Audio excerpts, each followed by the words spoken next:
Hello, and welcome to Busy, Gritty, Inked, and Witchy, a magical living podcast for the busy witch. I'm Morgan, eclectic witch of more than 20 years, self-proclaimed fluffy bunny, light worker, and busy witch. Here we will talk all things witchy, including my personal magical tips and tricks, busy witch hacks, and real talk about current metaphysical happenings, which wouldn't be complete without my snark and unique way of looking at the world. So brew some coffee or tea, sit back, and let's do this. Hello, everyone. Welcome to episode 80 of Busy, Gritty, Inked, and Witchy. And today I am talking about Christmas traditions that are really pagan. I am so excited because I actually have a guest speaker today to just sit and chat with me. Megan is the first guest speaker here on Busy, Gritty, Inked, and Witchy. And this is Megan Winkler. She is also known as the Good Business Witch, and she is also our marketing goddess here at Ink Goddess Creations. So, yay! Hi, I'm so glad to be here. Yeah, I'm so happy that you're here. So I wanted this year coming up, I think I wanted to expand a little bit more and start to have guest speakers. And so I contacted Megan first, and I was like, "Hey, so do you want to be my first guest speaker? Because I'm nervous, but I don't want this to be like scripted. Like, I really just want to sit back and talk." Yeah. And of course I said, hell yes. So yeah, we are going to, I thought it was appropriate for this time of season. We get asked a lot, being witches, being pagan. It comes up a lot as to what Christmas traditions are really pagan. And I love sharing this knowledge with people because a lot of them are a little bit of a shock, I think. Mm-hmm. Yeah, definitely.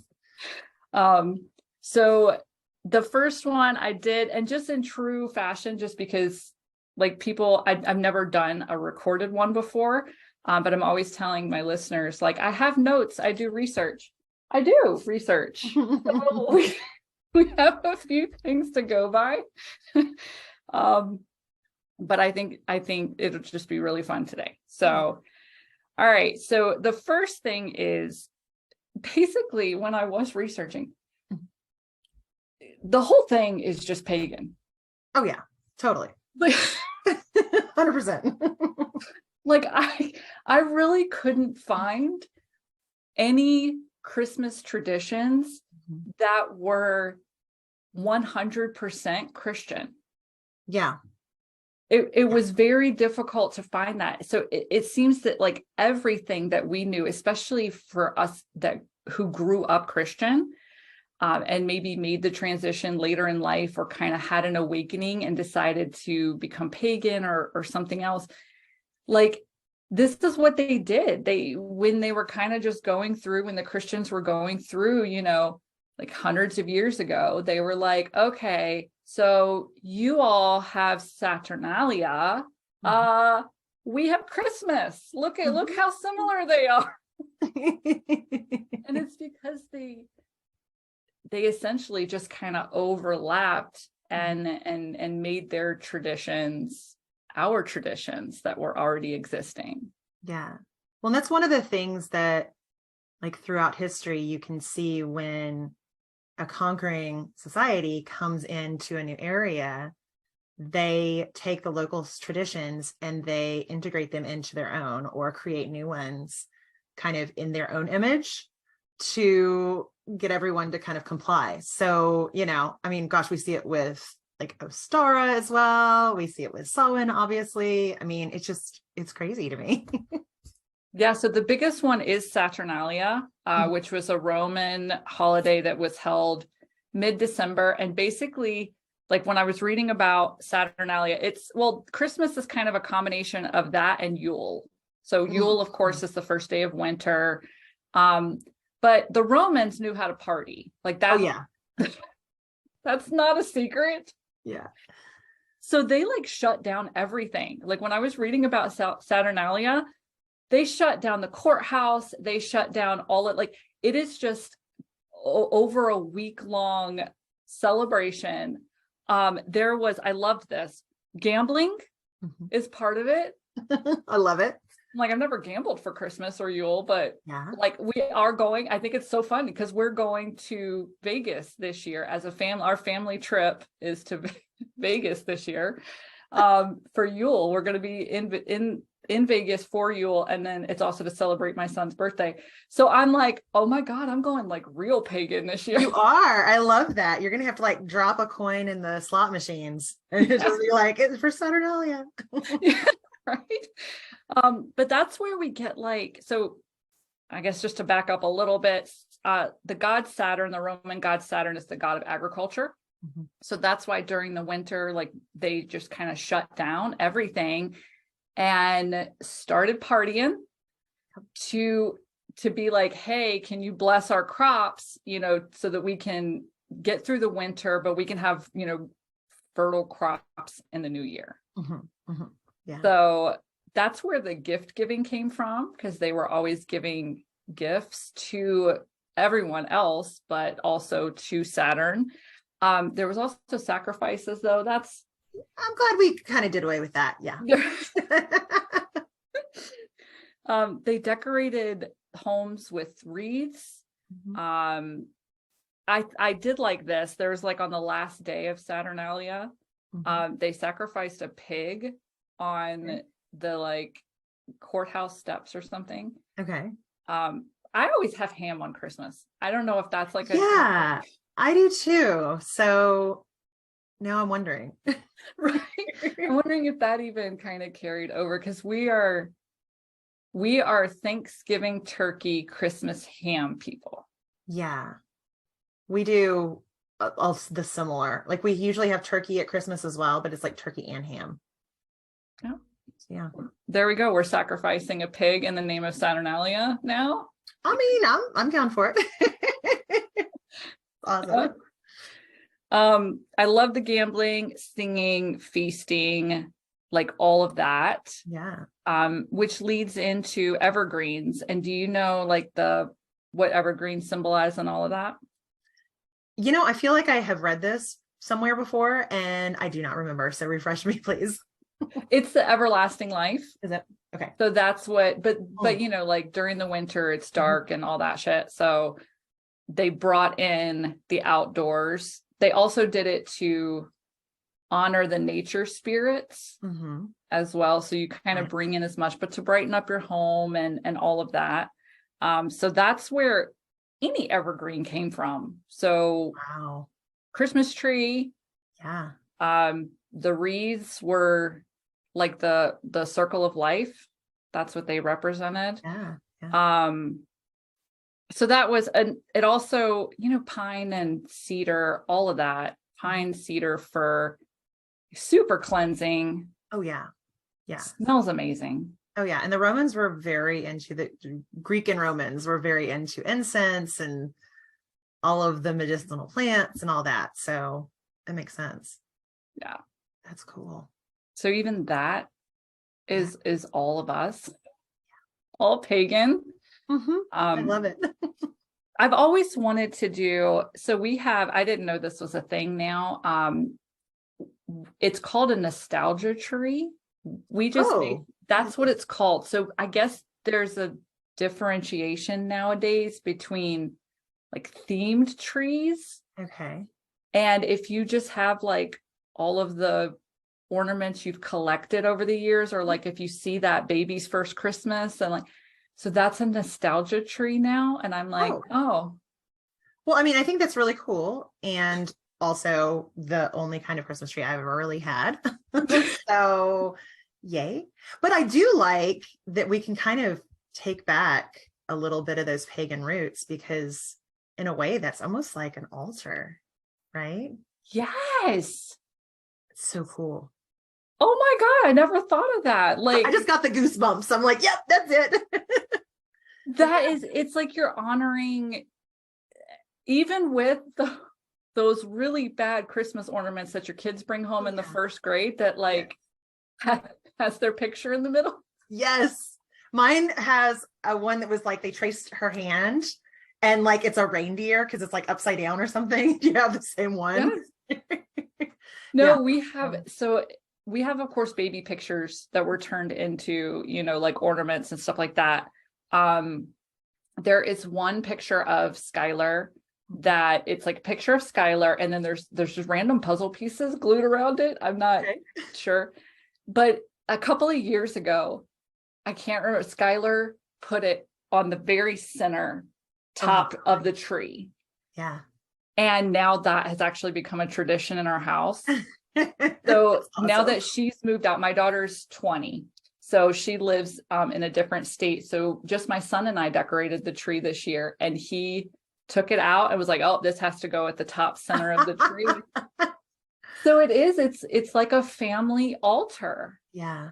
Almost. But I have my grandmother's, some of my grandmother's ornaments, some of my mom's ornaments. Colin has some of his dad's ornaments. So I never thought of that. I fucking love that. I did too. Well, I had never thought of it either, but as soon as you were like nostalgia tree, I'm like, wait a minute. And like, I don't know. I mean, my mom did this for me, like when I, got married and all that, like she had like a bundle of ornaments that had always been on the tree that she gave me. And they were like, I've got my baby's first Christmas ornament on my tree and my kiddos as well.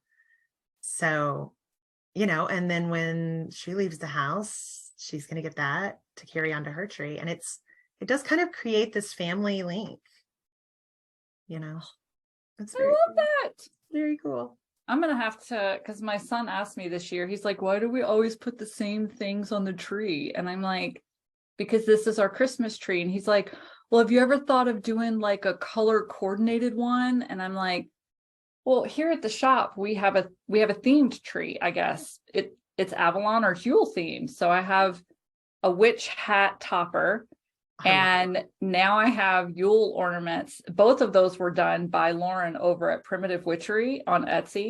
Cool. I have to give a shout out to her because like I have the witch hat topper and the new Yule ornaments from this year. Oh, nice. But I have 9 silver bells on there to represent Avalon, and then apples. So I have my pagan Yule tree here that's themed. Yeah. But no, I'm going to tell my son, no, this is our family altar tree. That's what it's going to be from now on. Yeah. That's what we're going to call it as witches. I love that. Yes. This is why I'm so happy that this is happening. Like, this is great. I love it. Thank you. I love it. All right. So, trees too protected people from evil spirits back then. So, or they believed it did. Yeah. So that's the whole evergreen, the trees, all of that. Goes a little bit into the Yule log. I think that's different though. And I'm so happy it's still called a Yule log. Oh, me too. You know, what's so funny is my grandmother was like the biggest Southern Baptist lady, and she made a Yule log every year. And it was always like a cake roll and like put like candles in it and everything. And I was just like, oh, it's a thing at Christmas. And, we talk about Yuletide and all that. And I had no idea for the longest time growing up that that's what that was. And now I look back on it, I'm like, did you know? I don't think you knew.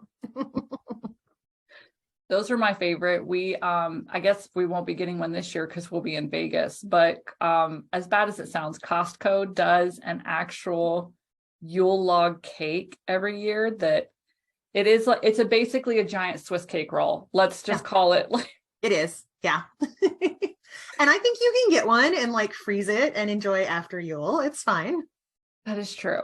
That is true. I will have to try. I will have to do that because that's like a tradition for us on Yule now is to get, and I think one year I couldn't get one from Costco. So I literally got like a pumpkin roll from the grocery store. Nice. Like the bakery had a giant pumpkin roll. And I'm like, you know what? It's the same thing.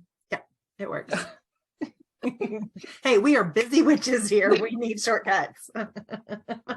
Yep. No, I've never made a Yule log cake in my life. I have always purchased them. Yeah. I don't bake. I don't like to, so I don't. Yep. What else do I have? Oh, so I was educated reverse on this one. So okay. Holly is always used for Christmas. Yeah. Or kind of, is represent. So for us, or for pagans, I think it's more of a Wiccan thing though. Mhm. It's the death of the oak. So the oak king and the holly king fight, Right. and the oak king dies. He's killed by the holly king, and then the holly king takes reign until summer solstice. Right. Yeah. I'm And not Wiccan, so they that battle it out again, I think. yeah. Maybe. Or he's born. It's the born. Oh, that's what it is. Yes. Yeah. Yeah. Yeah. So I was reading that's about this where. recently. So it's basically ushering in Mhm. the dark part of the year, but that's where holly comes from. I never knew its relationship to Christmas until I was doing research. So they say that somebody made a holly crown for the baby Jesus, Oh. and when they put it on his head, because it was Uh-huh. just holly leaves, and when they put it on his head, the bright red berries formed because it like pricked his head or something. And Okay. so the berries are the blood of Christ. I'm like, I didn't even know that. I had no idea. Right? I learned something new as well. I didn't. It's crazy to me that it went to that extent to explain. I just thought it was because like that's when the holly berries grow, is during the winter, right? Well, and yeah, they do. And it's like I like, as you're telling me this story, I'm thinking, okay, holly is kind of sharp, and then like the crown of thorns later, and maybe that's the parallel. I did not realize that the berries symbolized his blood. That's wild. Okay.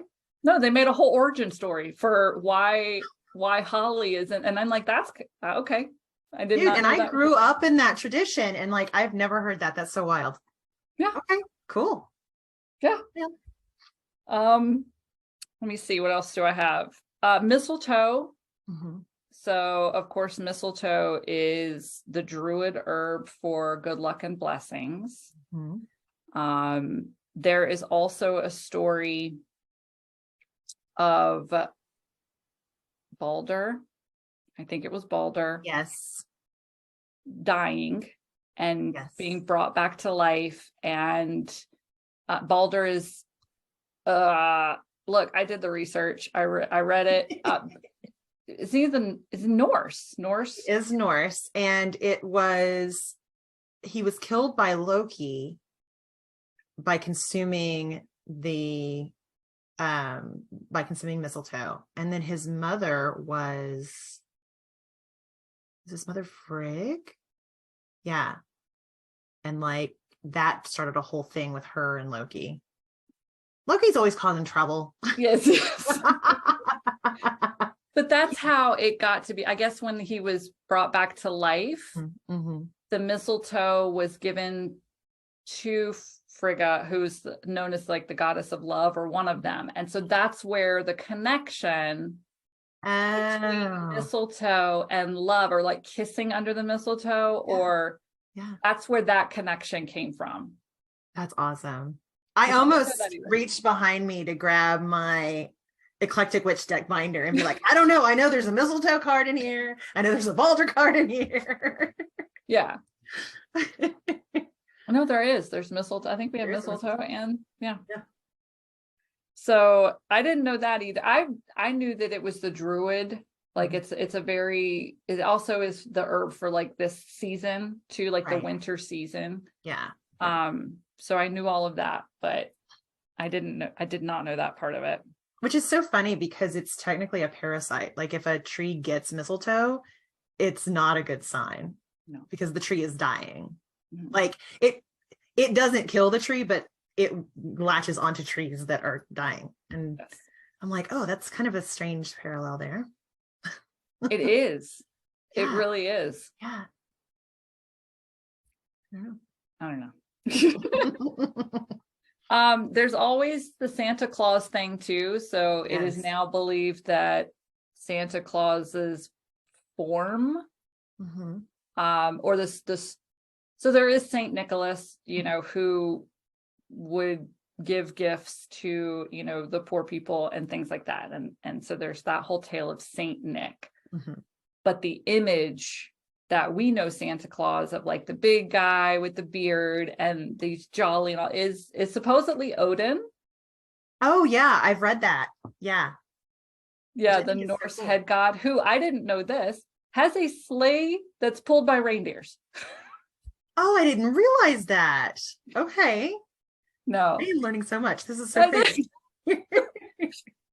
Well, I knew too, like I know so much. I know this. Like, I think we may have written blog posts about it in the past. Yeah. And when you start to make that, I think for a lot of us, when we start to make that transition over from Christianity to paganism, like, we're ready to shed Christianity. Yeah. Yeah. So, exactly. So we're looking for, oh, like, how did they steal? Like, what did they do? Like how bad is Christianity? I think some of us go through that. Yeah. So we do educate ourselves on things like, oh, none of Christmas is real. But you pick it up, and I mean, I've been doing this for 20 years, so it might have been something I read 20 years ago. Right. And then And in Norse, in the Norse pantheon, like, everybody's got a sleigh or a sled or a cart that's drawn by something. Yeah. I mean, literally. Yeah, Freya's is drawn by cats, I think. I'm like, yes, that would be me. Like, right. I think Scotty has one she actually has a sleigh that's pulled by wolves. Yes. Like, everybody has something. And then for the biggest one, because I did want to save this one for last.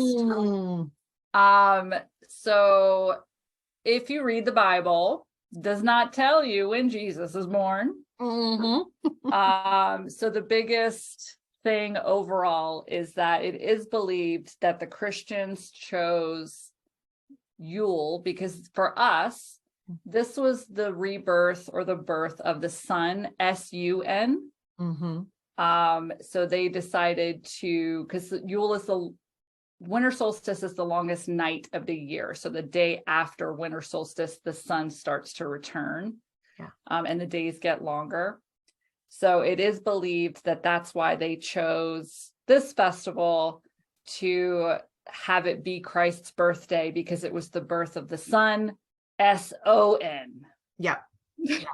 Well, and then it's like, if you back it up to all the things we were talking about with Saturnalia, where everything was closed down for a week and it was a celebration of rebirth and all that, like, that just makes sense that they would take kind of the Roman pagan background and mix it with more of, like, kind of the Celtic and Norse Yule celebration. It was like the perfect time for this new religion. Yeah.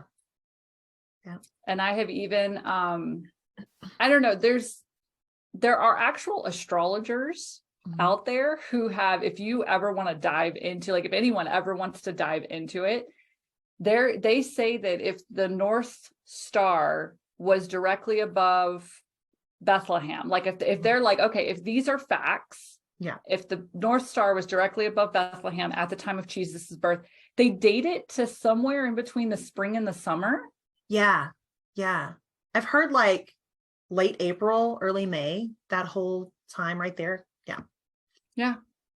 So that's even very interesting from that standpoint. I also would love to share another, I guess, theory that I actually learned when I was getting my degree. Yes.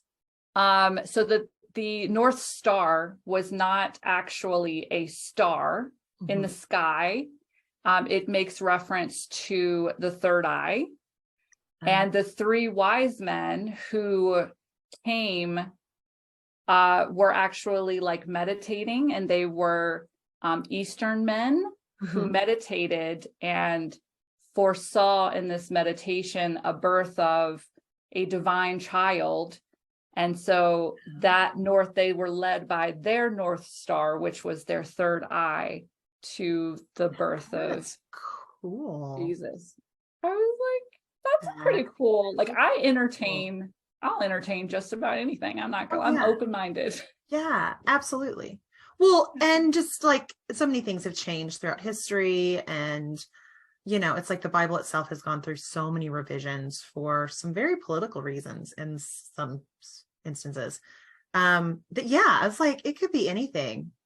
And we know, I mean, Bethlehem is over there in what we call the Middle East, and the three wise men were supposed to have traveled from a long way away. And so, yeah, maybe they were. I love it. And they brought the frankincense, myrrh, and all of that, because it was believed that they were like Eastern as in Indian, and Right. you know, and that those are all sacred resins for meditation and for all of that, that they brought over, you know, as a way to help bless the child. And well, and protection and spiritual cleansing. Yeah. I will have to say, I always thought it was weird growing up when you're told the tale of baby Jesus's birth and the three wise men came and gave him frankincense, myrrh. It was a frankincense, myrrh, and gold. Yeah. Yeah. Like, why are y'all giving a baby frankincense and myrrh? That was always the weirdest thing to me. Oh, me too. And I was like, what is frankincense and myrrh? Like, I knew what gold was. Yeah. Yeah. Just so weird. And now that we're witches, if anybody were to give you a bottle of frankincense and myrrh for Yule, I'd be like, be happy. Yeah. Yes, exactly. Frankincense is expensive. Let's go. Yeah. I love that. So yeah, do you have anything else to add? Or, you know, and it's so funny because I'm always fascinated by the Christmas traditions, and we see a lot of them come over from like Germany, really, you know, a lot of the Saint Nick and Santa Claus and Krampus, who I love. We just had Krampus Day. And a fun fact that I recently came across again, it's like I knew it, and then, you know, it was lost to time and space, and then social media brought it to my attention, is that it was really Queen Victoria who made Christmas trees popular in England and therefore the US. You know, and we have her to credit for, you know, the white wedding dress, because she wore that, black mourning clothes, like she really popularized that, but also having a Christmas tree. She brought that over from her German family, and it was a tradition in her family. And so now we all have Christmas trees because we all wanted to be like Queen Victoria. that is awesome. Isn't that wild? I know. Yeah, I did not know that. Yeah, it's so fascinating to me to kind of see those trends throughout history, to see like what became popular. Yeah, because even like with Krampus, like we posted about it on social media, because it's technically, I love saying it. It annoys the shit out of my family because I say it the way it's, so I'm like Krampus Nacht. Yes. You gotta get that German, like, you do, the back of your throat in there. Yeah, it just translates to Krampus night. Yeah. But that's December 5th. So we started a few years ago just watching the movie. Mm-hmm. Nice. I love that movie, by the way, and it's become a tradition. But it is something that, like, when I posted about it on Instagram, a lot of European people popped up and they were like, oh, we love it. We have parades, we do this. But then there were a lot of American people that were like, what is this? And I'm like, it's slowly making its way, you know, like there's a horror movie about it, which it's great. It's a horror comedy. So I love it. Yeah. But I love that even that is really starting to kind of, you know, open up over here in America. Right. And another thing that I love about it is not a single person on social media from Europe was like, y'all have to stop doing this. Like, they were like, yeah, do Krampus. Like, it's awesome. Right. Or the one I love, have you seen, I think it's Mary Wild is how you say it. It's the horse skull. It's a Welsh tradition. And it'll be a bunch of guys that dress up as a horse. And her name is Mary Wild. And it's a horse skull. And they like go into people's homes and get treats. And if you don't have treats for her, then I don't know, they're supposed to make a ruckus or something, or spill beer in your house or something. And they just go through town and do this. And I'm like, this is amazing. So awesome. freaking I haven't cool. heard that one. Yeah, that's one that popped up a couple of years ago for me. And yeah, apparently it's a Welsh tradition. And so I just love it when Europe's like, yeah, do the thing. We used to have a guy that would dress up as Krampus in the college town that we live in. And every year there's a big tree lighting ceremony and all that. And he would walk around and he'd be on stilts, like kind of terrifying, but also awesome. And would just kind of like walk around and like hand out little gifts to kids just because it was funny. And people were just like, who is this? What's going on? I'm like, it's Krampus. Like, this is amazing. Oh, that's great. It's so cool. It's so cool. Yeah. I love it. Oh, I could talk about this stuff forever, I swear. I know. No, and I mean, and you and I have some ideas for, things further down the seasonal topics further down the road too, that I'm excited about. Oh, me too. So hopefully this is, at least for my podcast, this is a great beginning of having guest speakers on and just being able to sit and talk, because it's a hell of a lot more fun than just sitting here talking to my microphone. Totally get it. Totally understand. Yeah. Well, thank you for joining me today. This is usually the part of the podcast. It's weird for me because like this is the first recorded, like visually recorded podcast. And normally when I'm just talking into my microphone, I do fun things like plug the business or plug my Ink Spirit Coven. I don't know. It's weird seeing myself that like do it because I am like one of the worst salespeople ever. So not true. I think I'm just going to go ahead and be like, you know what? Thank you for listening. Yeah. Thank you for joining me. Definitely. Thank you for having me on. It's so great. Yeah, this was so much fun. Oh, yeah. And to the listeners, and I'm assuming that I think I'm going to try and get this up on YouTube too. So if you all like watched it, thank you for giving me a platform to do fun things like this. Yeah, and for listening and supporting the craziness that is Busy, Gritty, Inked, and Witchy. So until maybe next week, I don't know. I'm kind of like on a hiatus-ish right now during the busy season. But yes, thank you again for joining me today, Megan. Thank you. It's been so much fun. I can't wait for next time. Yay. All right. So to everyone else, thank you for listening and bye.